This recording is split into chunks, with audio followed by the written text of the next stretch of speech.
সে যাই হোক যিশু, একটা জিনিস খেয়াল করেছিস? বলেই জিমিন হু হু করে হেসে উঠল। কি হলো, এভাবে হাসছিস কেন? তে এসে ভাইয়ার রুম দখলে নিয়েছে, তার ওপর ভাইয়ার টি শার্ট প্যান্ট পরেছে। যিশু মাত্রই বিষয়টা খেয়াল করে নিজের পেটেই চেপে ধরে হাসতে হাসতে বলল, স্ট্রেঞ্জ ইয়ার। তে ভাইয়ার প্যান্ট তুই কি করে পরলি, কিভাবে? হাউ ফানি, তোকে তো প্রায় জোকার লাগছে রে। এই টি শার্টের ভেতরে তোর সাথে আমরাও ঢুকতে পারবো, আর প্যান্ট তো তোর। কি আর বলবো। থামবি তোরা, আমার জামা নেই, কি করব আমি? জিমিন থেকে আরেকটু রাগানোর জন্য বলল, এসকে ইন্ডাস্ট্রির সিইও এর নাকি জামা নেই, ভাবা যায় যিশু? কোম্পানি কতটা লো। যিশু জিমিনের সাথে তাল মিলায়।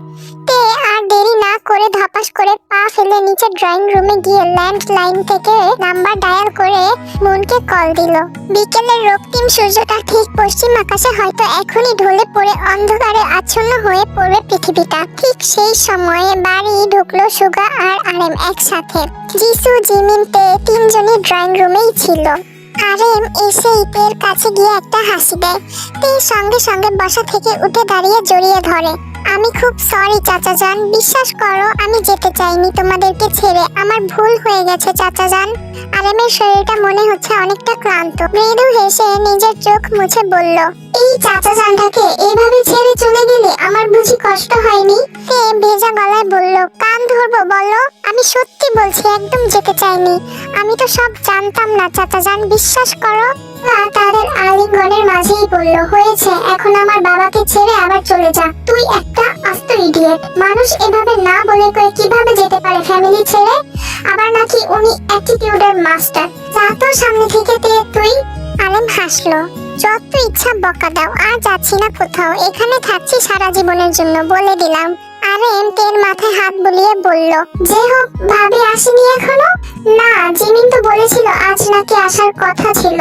সে তো সকালেই বলেছিল আসবে। আচ্ছা আমি দেখছি। আগামীকাল আসবে, বাড়িতে নাকি একটু সমস্যা হয়েছে। ভেবেছিলাম তাই হবে বোধহয়, নয়তো এত বছর পর মেয়ে ফিরেছে শুনলে তো দৌড়ে আসার কথা ছিল। আমাকে একটু ফোনটা দিবে, কথা বলবো। একেবারে কালকেই বলিস, এখন লাগবে না, ডিরেক্ট সামনে থেকে বলিস। আচ্ছা, কিন্তু আমার খুব আম্মু আব্বুকে দেখতে ইচ্ছে হচ্ছে ভাইয়া। সুগা তের কথাটা রিপিট করে ভেঙচি কেটে বলতে লাগলো, আসছে আমার ইচ্ছা দেখাইতে। তো এই 3 বছরে কি ইচ্ছে হয়নি? দেখাবো করার জায়গা পাস না দেখছি। তে এবার চুপসে যায়। ওর পেছনে কেন লেগেছিস তোরা? গিয়ে ফ্রেশ হয়ে আসো সুগা, রাতেও ঘুমাতে পারোনি, বিশ্রাম করো। ঠিক আছে বাবা, এমনিতেও খুব ক্লান্ত লাগছে। কথা শেষ করে সুগা উপরে যেতে যেতে একটু আওয়াজ করে বলল, জিমিন একটু উপরে আসতো, কাজ আছে। আরেম কপাল কুঁচকালেন। সুগাকে সব দিক দিয়ে পারফেক্ট মনে হলো জিমিনের বিষয়টা নিয়ে উনি সুগার উপর একদম নারাজ আছে। বউ মানবে না কেন? বিয়ে হয়েছে, এখন সংসার করতেই হবে। ডিভোর্স নামক কোনো পজিশন এই বাড়িতে হবে না। আর মেয়েদের সাথে খারাপ ব্যবহারও এখানে করা চলবে না। বৌমাকে দিয়ে কি করবে? যাকে মানবে না তাকে দিয়ে কাজ করাতে নেই, বুঝলে? নিজের কাজ নিজে করো। তাহলে কাজের মহিলা রেখে দাও। আমার রুমটা মেয়েদের দিয়ে না গোছালে অগোছালো মনে হয়। তুমি কিন্তু বেশি কথা বলছো সুগা। জিমিন তুই আসবি কিনা, নয়তো এখনই বাড়ি থেকে বেরিয়ে যা। জিমিনের ভেতরে আবারও আগের মতো ভয় কাজ করতে লাগলো। কথাগুলো যদিও ফানি টাইপ ছিল, বাট তবুও জিমিনের কাছে সিরিয়াস মনে হয়েছে। আবার আগের মতো সুগার রূপ দেখার বিন্দু পরিমাণ ইচ্ছে নেই জিমিনের। তাই ভেবে চিন্তে চলে যাবে। কথাটা ভাবতেই একটু দেরি হলেও উপরের রুম থেকে আওয়াজ আসলো, একবার বেরিয়ে গেল যেন এই বাড়িতে না দেখি। ভালো চাইলে কথা শুন। আরেম কিছু বলতে যাবে তখনই জিমিন বলল, বাবা সমস্যা নেই, আমি যাচ্ছি। হয়তো কোনো প্রয়োজন আছে, নয়তো এভাবে বলতো না, তাই না? আরেম স্মিত হেসে বলল, ঠিক আছে, যেটা বুঝো তুমি সেটাই করো। জিমিনও আর দাঁড়িয়ে না থেকে উপরে যেতে লাগলো। আরেম তের দিকে তাকিয়ে বলল, কিছু খেয়েছিস? শরীর কেমন আছে এখন? হাতে ব্যথা কমেছে? তে ব্যান্ডেজ বাঁধা হাত দেখিয়ে হেসে বলল, যিশু বেঁধে দিয়েছে, আমি ঠিক আছি, তুমি যাও, রেস্ট নাও। কিন্তু চাচা, আসলে বলতে চাচ্ছিলাম ভাইয়া কেমন আছে এখন? আরেমের মুখটা একটু মলিন হয়ে যায়। ডক্টর বলেছে জ্ঞান ফিরতে সময় লাগবে, আপাতত বিপদ মুক্ত। তে কিছু বলল না। সুগা ফ্রেশ হয়ে মাথা মুছতে মুছতে বের হয়। পরনে শুধু টাওয়াল জড়ানো, ফর্সা শরীরে বুকের উপর ছোট্ট লোমশগুলো দৃশ্যমান, চিবুকের নিচ থেকে ফোঁটা ফোঁটানিগুলো গড়িয়ে পড়ছে। জিমিন এতক্ষণ এখানেই দাঁড়িয়ে ছিল, শুধু মনে মনে দোয়া করছিল যেন আগের সেই রূপটা না দেখতে হয়। কিন্তু সুগাকে এমন ভাবে বের হতে দেখে চেঁচিয়ে উঠতে যে ও নিজের মুখের ওপর হাত রেখে পেছনে ঘুরে দাঁড়ালো। সুগা কপাল কুঁচকে বলল, কি হয়েছে, এমন করে আছিস কেন?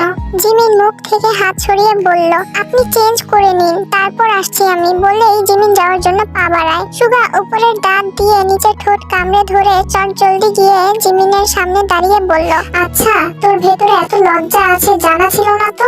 জিমিনের চোখ দুটো ডবার ডবার হয়ে আছে। লজ্জা আছে এই লোকটার? ছিটে ফোটাও তো দেখছি না। এভাবে তাকিয়ে আছিস কেন? আমার রূপ দেখে বুঝি কিছু ফিল নিচ্ছিস? আই মিন তোর ভেতরে। এইটুকু বলতেই জিমিন বলল, ছি কিসব বলছেন, আপনার দেখছি লজ্জা শরম কিছুই নেই, সামনে থেকে সরুন, আমি যাব। সুগা জিমিনের আরেকটু কাছে আসে। আচ্ছা কোথায় যাবি? আপনার কাজ করে দেব তো বললাম, আগে চেঞ্জ করুন তারপর। সুগা এবার একটু জিমিনের দিকে মাথা ঝুঁকে চোখে চোখ রেখে বলল, আমার কাজ করে দেবি? রিয়েলি পারবি তো? জিমিনের চোখ জোড়া কাঁপছে, হৃদপিণ্ডের আওয়াজটা স্পষ্ট শোনা যাচ্ছে। আমি মিথ্যে কেন বলবো? আর আমি তো এমন কোনো কাজ দেখছি না, পুরো রুমই তো গোছানো আছে। সুগা এবার আরেকটু ঝুঁকে 1 ইঞ্চি পরিমাণ হয়তো বাকি আছে তার কপাল জিমিনের কপাল স্পর্শ করতে। জিমিন এবার ঢুক গেলে বলল, দেখুন আমি কিন্তু আপনার কোনো রাগের কারণ হতে চাই না, তাই চলে গিয়েছি। কিন্তু যদি মাঝে মাঝে আসলেও আপনার এত প্রবলেম হয় তাহলে বিষয়টা আমাকে স্পষ্টভাবে জানিয়ে। জিমিন কথাটা শেষ করতে পারলো না, তার আগেই সুগা জিমিনের হাত ধরে দেয়ালের সাথে চেপে ধরে বলল, আমার থেকে 2 লাইন বেশি বুঝিস দেখছি, এত কথা বলার সাহস কিভাবে হয় তোর? জিমিন এবার ভয়ে পুরো খই, মুখ দিয়ে কথা বের হচ্ছে না, কিছু বলতে চেয়েও গলা দিয়ে আসছে না। সুগা বুঝতে পেরে জিমিনের সামনে থেকে সরে গিয়ে টি শার্টটা হাতে নিয়ে পড়তে পড়তে চেহারাটা একটু নাখোশ করে বলল, এমন ভাবে ভয় পাওয়ার কি আছে? আমি কি তোর ওপর এতটাই অন্যায় করে ফেলেছি জিমিন? জিমিন যেন স্বস্তি পেল। আচ্ছা চাইলে যেতে পারিস এখন। ডেকেছিলেন কেন? কি করতে হবে বলুন। কাছ থেকে দেখতে ইচ্ছে করছিল তাই। সুগার ডিরেক্ট কথায় জিমিন কাচুমাচু শুরু করে। এমন করছিস কেন? জোর করছি না, এমন ভয় পেলে আর ডাকবো না। সুগার শেষের কথাটা কেমন যেন অভিযোগ কিংবা অভিমান মনে হলো জিমিনের কাছে, কিন্তু কিছু বলল না। চেঞ্জ করব, ইচ্ছে হলে থাকতে পারিস। জিমিন মনে মনে, কি আজব মানুষ ইনি, এই তো ভাবলাম রাগ করেছে, এখন দেখছি আবার আগের মতো কথা বলছে। আশ্চর্য, নিজের তো লজ্জা বলতে লটাও নেই, আমারটাও। হয়েছে বকা দেওয়া, তাহলে আসতে পারিস এবার।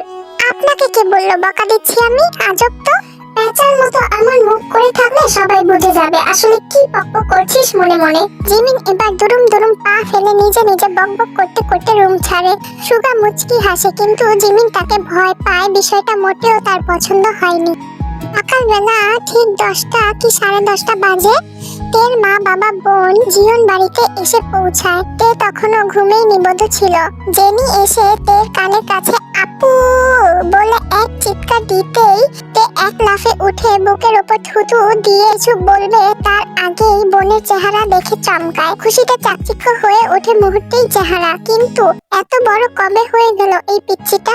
জেনি তেকে জড়িয়ে ধরে বলল, কতদিন দেখি না তোকে আপু, কোথায় ছিলে? হ্যাঁ, আমাদের সবাইকে ভুলে গিয়েছিস আপু? একটুও কি আমাদের কথা মনে পড়েনি তোর?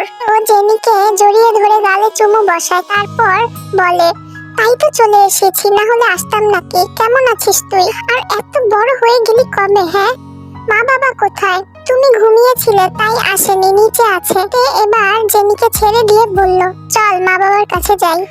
জেনিও সম্মতি জানালো। আয়ু আর জেহবকে দেখে তের চোখ জোড়া ছলছল করে উঠল মুহূর্তেই। দৌড়ে এসে আয়ুকে জড়িয়ে ধরল তে। আয়ু এত বছর পর মেয়ের ছোঁয়া পেয়ে একের পর এক স্নেহের পরশ এঁকে দিচ্ছে পুরো চেহারায়।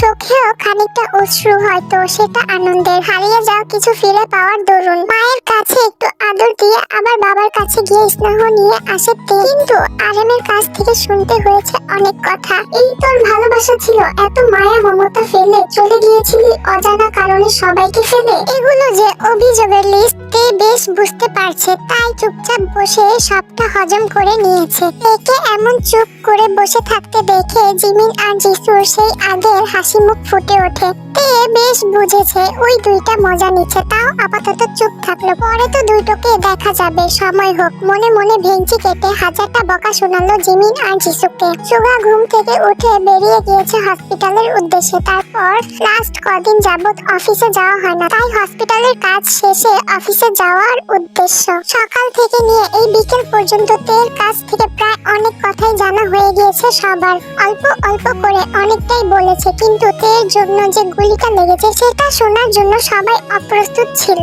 জাঙ্কুক নামক হৃদয়হীন মানুষেরও হৃদয়ের দেখা মিলেছে, তবে একটু হলেও সেটা ভাবতেই কেমন যেন লাগছে। তবে আয়ু আর জেহব একটু জাঙ্কুকের বিষয়টা ভালোভাবেই ঘাটাঘাটি করেছেন, কিন্তু ভুলে যাবে সেই 3 বছর আগের কথা। ওই সোবিনের অত্যাচারের হাত থেকে জাঙ্কুকই তো বাঁচিয়েছে তাদেরকে। হ্যাঁ, ইয়োনো তো সেই অন্ধকার রুমে থেকে ছেলেপুলে নিয়ে গিয়ে তাদেরকে বাঁচিয়ে দিল। সেদিন নয়তো মেরেই ফেলতো। ইয়োনোর কাছ থেকে তো সবটা শুনেছে, সবকিছু জাঙ্কুকের কথা করেছে। এটা কি কৃতজ্ঞতা নয়?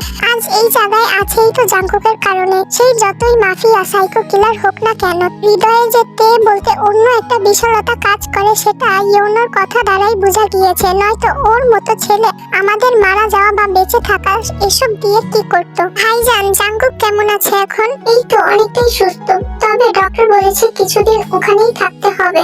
আচ্ছা, আল্লাহর কাছে একটাই দোয়া, যেন ছেলেটা জলদি ভালো হয়ে যায়। মায়ের মুখে জাঙ্কুকের নামে এমন ভালো কথা শুনে তে একটু চমকায়। এখন মনে হচ্ছে জিমিনের কথাগুলো একটাও মিথ্যে নয়, সবটাই সত্য। আরে মা, একটু ক্লিয়ার করে বলবি কি হয়েছিল যে এমন করতে হলো? তোর বাড়ি ছাড়তে হলো, পরিবারের মায়া উঠে গেল। তুই কি বলবে তার জানা নেই, তাই কথা কাটিয়ে বলল। বাবা, এসব বলে লাভ কি? এখন এসব নিয়ে কথা বলতে চাই না। তুমি যে এসকে গ্রুপের সিইও, তুমি কি জানতে না এই কাজটা ঠিক না? ভালো কাজ সহি করে না।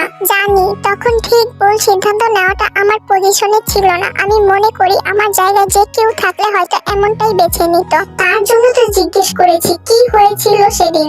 বলো আমাদের, যেটা চাপ সহ্য করতে পারোনি। তে কিছু বলে না, চুপ করে জায়গা থেকে উঠে দাঁড়িয়ে বলল, চাচা যান, আমি একটু আসছি। সবাই বুঝলো তে এ নিয়ে কথা বলতে চাচ্ছে না, তাই আর জোর করলো না কেউ। আজ আকাশটা একদম চকচকে পরিষ্কার, নেই কোনো বৃষ্টির ছিটে ফোটাও। ঝড়ো হওয়ার কোনো পূর্বাভাসও দেখা যাচ্ছে না। রোদের তাপটাও একটু প্রখর।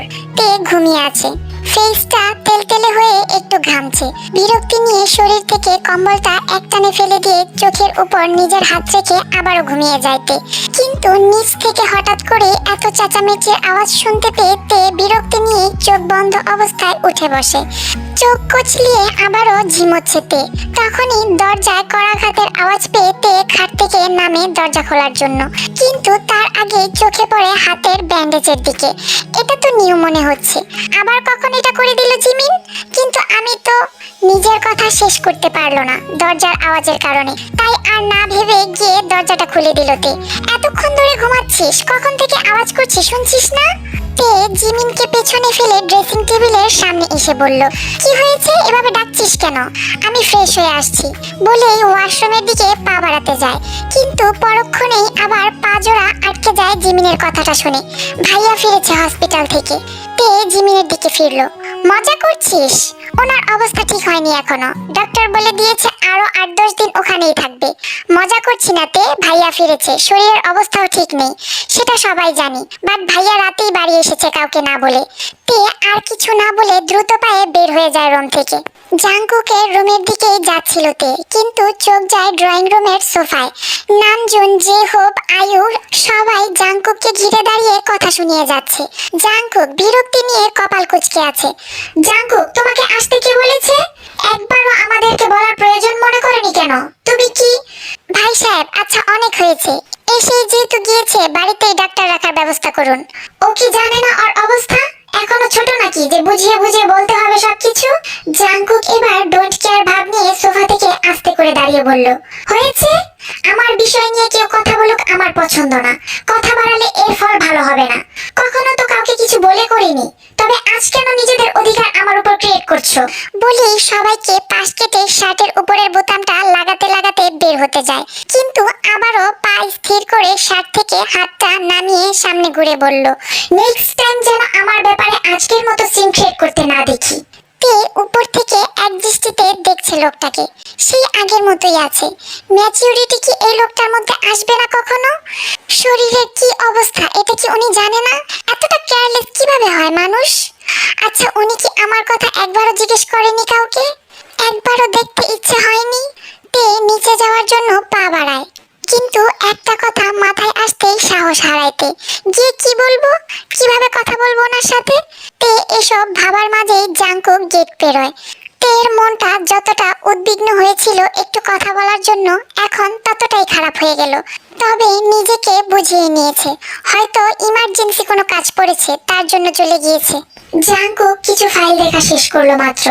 ইউনো সামনেই দাঁড়িয়ে আছে। জাংকুক গালের ডান পাশে জিহ্বা ঢুকিয়ে বাঁকা হেসে বলল, ওই দুটোর যত্ন নিয়েছিস? সব ঠিক আছে স্যার। গুড। বলে চেয়ার থেকে উঠে দাঁড়িয়ে পড়ে কোটটা খুলে ইউনোর হাতে দিয়ে রুম থেকে বের হলো। ইউনো জাংকুকের সাথে গিয়ে ড্রাইভিং সিটে বসে বলল, বাড়ি যাবেন? বাংলোতে। ইউনো একবার ঢোক গিলে বলল, স্যার আপনি আগে সুস্থ হয়ে নিন, তারপর না হয়। ইউনো কথাটা বলে শেষ করার আগে জাংকুক গাড়ি থেকে নেমে ইউনোর দরজাটা খুলে দিয়ে বলল, গেট আউট। ইউনো জাংকুকের দিকে তাকিয়ে মুখে হাসি টানার চেষ্টা করে বলল, সরি স্যার, আমি যাচ্ছি, বসুন না আপনি। বলেই গাড়ি স্টার্ট দিল। জাংকুক এবার ইউনোর দিকে এক দৃষ্টিতে তাকিয়ে রইল, তবে হিংস্রতায় ঘেরা এই চোখ। ইউনো না চাইতেও নামতে হলো। জাংকুক সাথে সাথে উঠে বসে গাড়ি নিয়ে চলে গেল। কোনোদিনও পরিবর্তন হবার নয় এই ক্যারেক্টার। বলেই দীর্ঘশ্বাস ছেড়ে অন্য গাড়ি নিয়ে জাংকুককে অনুসরণ করলো ইউনো। এই অবস্থায় একা ছাড়া মোটেও ঠিক হবে না। জাংকুক কাচের টেবিলটার উপরে বসে দুই হাত দুই সাইডে রেখে এক পা অন্য পায়ের উপর রেখে চোখ বন্ধ করে বসে আছে। সামনে সহি আর কাইকে চেয়ারে বেঁধে রাখা হয়েছে, মুখে টেপ পেঁচানো, তাই কোনো আওয়াজ নেই। জাংকুকের ঠিক ডান পাশে একটা বিশাল লোহার মটকায় তেল গরম করা হচ্ছে। সহি একটু পর পর জাংকুক আর ওই পাত্রের দিকে তাকিয়ে ঘামছে। শরীরে জামা ভিজে চুপচুপ হয়ে আছে, চোখে মুখে ভয়ের ছাপ, শরীর কাঁপছে ভীষণ। কায়েরও সেম অবস্থা। ইউনো পেছনে দাঁড়িয়ে একদম চুপসে আছে, নিজের দুহাত আঁকড়ে ধরে। তবে এসব তার জন্য নতুন নয়, এইসবে সে অভ্যস্ত। কিন্তু ভেতরে উল্টাপাল্টা কিছু হলে তাকেও যে এখানে চুবিয়ে ছাড়বে এটাও নিশ্চিত। কারণ জাংকুক সাধারণত মানুষ মারে এক এক রকম স্টাইলে, তবে বেশিরভাগ সময়ই সময় নষ্ট করে না এসবে, ডিরেক্ট ছুরি চালায়। কিন্তু রাগ যখন গতিসীমার বাইরে যায় আর অপরপক্ষের মানুষটার অপরাধটা জাংকুককে আঘাত করে, ঠিক তখনই এইসব পুড়িয়ে আগুনে অথবা ফুটন্ত পানিতে কিংবা গরম তেলে ভাজে, নয়তো এই রাগ ঠান্ডা হওয়ার নয়। এই কারণেই মনে হয় জ্ঞান ফিরতেই হসপিটাল থেকে চলে এসেছে, নয়তো কখন নিজেকেই হসপিটালে বসে আঘাত করে বসতো। জাংকুক ইউনোর দিকে মাথা বাঁকা করে তাকায়। ইউনোর সাথে সাথে পাশ থেকে 7 ইঞ্চির ছুরিটা জাংকুকের দিকে এগিয়ে ধরে। জাংকুক ছুরিটা হাতে নিয়ে প্রথমে একবার ঘুরে ঘুরে দেখে, সেকেন্ড কয়েক পর নিজের হাতেই প্রথমে আঁক টানে, সাথে সাথে রক্ত গড়িয়ে ফ্লোরে পড়ে। ইউনো জানে জাংকুক এটা কেন করছে। যখন কাউকে কঠিনভাবে শাস্তি দেওয়ার প্ল্যান করে, ঠিক তখনই প্রত্যেকটা অস্ত্র চেক করে দেখে যে এটা এর আগে কখনো ব্যবহার হয়েছে কিনা। কিন্তু আজ নিজের হাতে চেক করবে এটা জানতো না সে। সবসময় তো অন্য কারো শরীরে আঘাত করে। জাংকুক এবার দৃষ্টি ফেলে প্রথমেই সহির দিকে। ডেভিল হাসে আওয়াজহীন। সহি বারবার মাথা নাড়িয়ে কিছু বলার চেষ্টা করছে, কিন্তু সেই সুযোগ কি আদৌ হবে সহির? পাশের ফুটন্ত তেলের কড়াইটাও যেন তীব্র থেকে তীব্র ধোয়া তুলে জানান দিচ্ছে এই বুঝি সব ছারখার হয়ে যাবে। একটা লোক সহির বাম হাতটা খুলে দিয়ে মুখের টেপটাও খুলে দেয়, তারপর হাতটা শক্ত করে ধরে রাখে জাংকুকের দিকে। সহি হাঁপাতে হাঁপাতে কাশতে কাশতে বলে, দেখ জাংকুক, এটা কিন্তু বেশি হয়ে যাচ্ছে। আমি কিন্তু তোর বউকে কিছু করিনি, সত্যি বলছি। জাংকুক সহির দিকে একবারও তাকালো না, শুধু কথাগুলো শুনে গেল। লোকটা এখনো জাংকুকের সামনে সহির হাতটা ধরে আছে পোক্তভাবে। জাংকুক একদম সাইলেন্ট ভাবে ছুরিটা সহির ঠিক শিরা বরাবর বসায়। সহি চিৎকার করে ওঠে। পুরো বাংলোতে যেন চিৎকারের ধ্বনি কয়েকবার উচ্চারিত হয়। সহির হাত থেকে রক্ত নিচে পড়ার আগেই লোকটা সহির হাতটা ফুটন্ত গরম তেলে ধরে। জাংকুক যেন এতেও শান্তি পাচ্ছে না। তাই তেলের উপর দিয়ে পাশ থেকে 13 ইঞ্চি ছুরিটা নিয়ে সোহির হাতে একের পর এক আট টানতে থাকলো। সোহির জ্ঞান তার মধ্যেই হারায়। জাংকুক এবার ইউনোর দিকে তাকিয়ে বলল, আমার বউয়ের হাত থেকে কতটা রক্ত ঝরেছে? পানির পরিমাণটা কত হবে রে ইউনো? ইউনো কাপা গলায় উত্তর দেয়, বৃষ্টির পানি তো পরিমাণ করা যায় না স্যার। জাংকুকের চোখ জোড়া সাথে সাথে আগুনের উপর যেই লাভাটা লালচে কালার থাকে ঠিক সেই কালারই হয়েছে। ইউনো বুঝতে পারছে জাংকুকের এই অগ্নিসংযোগ থামার নয়। ইউনোকে কিছু করার আগে গড়গড়িয়ে বলতে লাগলো, স্যার আপনি চাইলে একদিনে না মেরে প্রতিদিন এমন বিশাল কড়াইতে তেলের মধ্যে শাস্তি দিতে পারেন। যতদিন না মরে যায় ততদিন রক্ত ঝরাবেন। জাংকুকের মনে হয় প্রস্তাবটা পছন্দ হয়েছে, তাই মুখে হাসি ফুটিয়ে বলল, good job, I like your this proposal. এতক্ষণ কাই সবটাই দেখছিল, মাথার উপর দিয়ে সবটা গেছে। ভয়ে চোখ দিয়ে পানি বের হচ্ছে, লাল হয়ে আছে চোখ দুটো কায়ের, থরথর করে কাঁপছে শরীর। জাংকুক ডেভিল হেসে এবার এক লাফে টেবিল থেকে নেমে কায়ের সামনে গিয়ে দাঁড়ায়। পাশ থেকে একজন চেয়ার টেনে দেয়। জাংকুক সেটাতে বসে নরম গলায় বলল, নিশ্চয়ই এর আগে কখনো দেখিসনি? আগেই বলেছি শুধু শুধু লাগিস না আমার পেছনে, আমাকে এখনো চিনতে পারিসনি। এখন বল দোষটা কার? কায়ের পুরো শরীর দিয়ে ঘাম ঝরিয়ে যাচ্ছে একাধারে। চিন্তা করিস না, তোকে একেবারে মারবো না ইয়ার, হিসেব মিলিয়ে তারপর মারবো। দেখ বুঝিয়ে দিচ্ছি, 3 বছর আমার থেকে কেড়ে নিয়েছিস। ওহ সরি, 3 বছর থেকে 17 দিন কম, আই মিন 1078 দিন তোকে তিলে তিলে মারবো। যদিও আমার বউয়েরও একটু ভুল আছে, এতে ওটাকে তো পরে দেখে নিব। বাট 3টা বছর আমার বউয়ের কাছাকাছি থাকার ফলটা 3 বছর করেই মেটাবো। কি বললাম বুঝিসনি? একটু থেমে জাংকুক আবারও বলল, আচ্ছা দাঁড়া ভালোভাবে বুঝিয়ে দিচ্ছি। ঠিক 3 বছর তোকে বাঁচিয়ে রাখবো, নিজের মন মতো করে তোর শরীরটাকে একে একে কাট করে সাজাবো, তারপর মারবো। এখন নিশ্চয়ই বুঝেছিস? কায়ের শরীর থেকে টি শার্টটা খুলে দিল ইউনো। জাংকুক আরেকটা নতুন ছোট সাইজের ছুরি নিয়ে প্রথমে কায়ের সম্মুখে বুকের উপর হালকা করে কয়েকটা জায়গায় আঁক বসায়। কাই চিৎকার অবধি করতে পারছে না মুখ বাঁধার কারণে, চোখ বন্ধ করে চোখের পানি ঘাম একসাথে করছে। জাংকুক একটু শব্দ করে হেসে বলল, জানিস এটা কিসের জন্য? সেদিন রাতে আমার কলিজায় স্পর্শ করেছিলিস সেই কারণে। তবে এইটুকুতেই হবে না আমার, এত বড় সাহস নিয়ে অন্ধকারে আমার বউয়ের সুযোগ নিয়েছিলি। ঠিক তোর সাহসটা যতদিন না কমবে এইভাবেই চলবে সব। তারপর কায়ের ডান হাতের দিকে তাকিয়ে প্রথমে মাঝের 3 আঙ্গুল ধরে তাচ্ছিল্য স্বরে বলল, এগুলো দিয়ে আমার বউয়ের পায়ে স্পর্শ করেছিলি সেদিন, তাই না? আমি কিভাবে এসব জানলাম? অনেক প্রশ্ন তোর মনে। ওকে উত্তর দিচ্ছি, ওয়েট।